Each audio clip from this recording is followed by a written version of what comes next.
ওম নমো ভগবতে মাধবায়। শুধু ভক্তমণ্ডলী, ঈশ্বর যা করেন তা মঙ্গলই করেন। ঈশ্বরের প্রতি পুরোপুরি ভরসা রেখে তার শরণ নিয়ে চলাই আমাদের উচিত।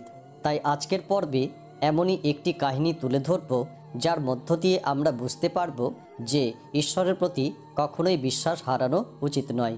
তাই আসুন পর্বটি শুরু করছি। তার পূর্বেই আপনার চরণে কোটি কোটি দণ্ডবত নিবেদন করছি এবং আজকের পর্বে আপনাকে স্বাগত জানাচ্ছি। একটি ছোট জলাশয়ে দুটি মাগুর মাছ বাস করত। এদের একটি মাছ ধার্মিক এবং আরেকটি অধার্মিক। ধার্মিক মাছটি সবসময় ভগবানের নাম জপ করত, আর অধার্মিক মাছটিকে বলতো, ওরে ভগবানকে স্মরণ কর, তাহলে পরম পুণ্যের অধিকারী হবি। অধার্মিক মাছটি বলতো, তুই ওসব কর গিয়ে, আমার ভালো লাগে না, আমার এই জীবনটাকে আমি উপভোগ করতে চাই। ধার্মিক মাছটি তবুও সবসময় অধার্মিক মাছটিকে বোঝাতো। একদিন কিছুটা অনিচ্ছা সত্ত্বেও অধার্মিক মাছটি বলল, ঠিক আছে, তুই যখন এত করে বলছিস, কাল থেকে আমিও তোর সাথে ভগবানের নাম জপ করব। বেশ কিছুদিন পর গ্রামের জেলেরা ওই জলাশয়ে মাছ ধরতে আসলো। ওই দুটো মাগুর মাছও ধরা পড়ল জালে। অধার্মিক মাগুর মাছটি কাঁদতে কাঁদতে ধার্মিক মাগুর মাছটিকে বলল, এর আগেও কতবার জেলেরা মাছ ধরতে এসেছে, কিন্তু আমরা কোনোদিন ধরা পড়িনি, আর আজ আমরা দুজনেই একসাথে ধরা পড়লাম। কি হলো তোর ভগবানের নাম জপ করে? বরং মৃত্যু মুখে পতিত হলাম। ধর্ম করে লাভ নেই, ওতে কিছু হয় না।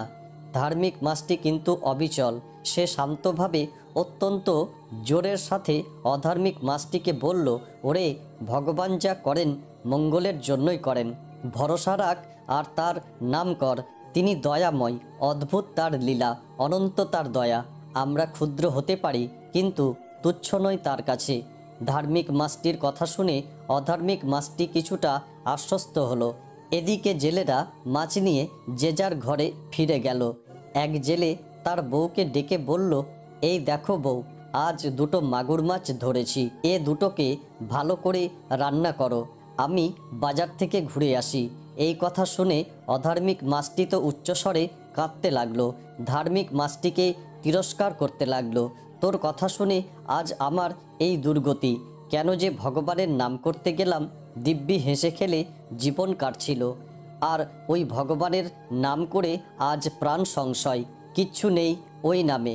এদিকে জেলে বউ বটি নিয়ে বসে সবার প্রথম ওই অধার্মিক মাছটিকেই খপ করে ধরে ভালো করে ছাই মাখাতে লাগলো। আর অধার্মিক মাছটি কেঁদে কেঁদে বলতে লাগলো, তুই আমার এত সর্বনাশ করলি। ধার্মিক মাছটি বলল, ওরে মরতে তো হবেই, একদিন আগে আর পরে। তুই কান্নাকাটি বন্ধ কর, ভগবানকে ডাক, তার নাম কর, তার দয়ার অন্ত নেই। মৃত্যু তো দোরগোড়াই, না হয় নাম করতে করতেই মর।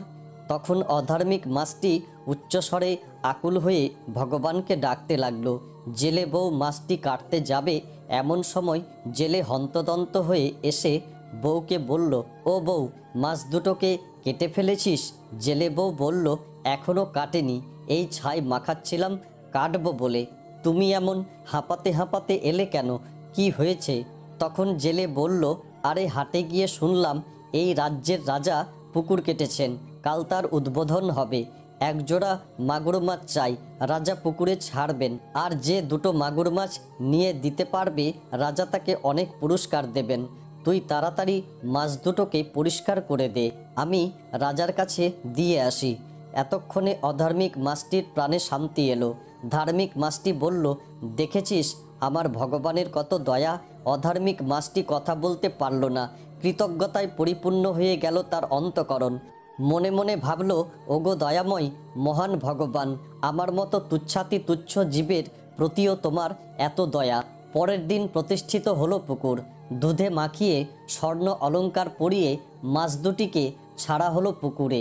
রাজা হুকুম দিলেন, এই মাছ দুটি যেন ঠিকমতো পরিচর্যা হয়, আর এদের যেন কখনো ধরা না হয়। মাছ দুটি পরম সুখে সেই পুকুরে জীবন অতিবাহিত করতে লাগলো।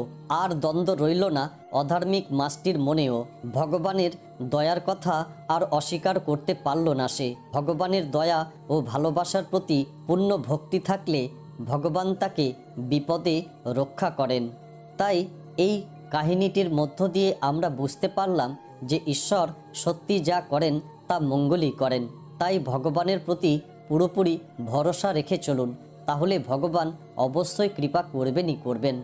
তাই এই ছিল ছোট্ট একটি প্রসঙ্গ, আজ এখানেই শেষ করছি। ভালো থাকুন। হরে কৃষ্ণ। ওম নমো ভগবতে মাধবায়।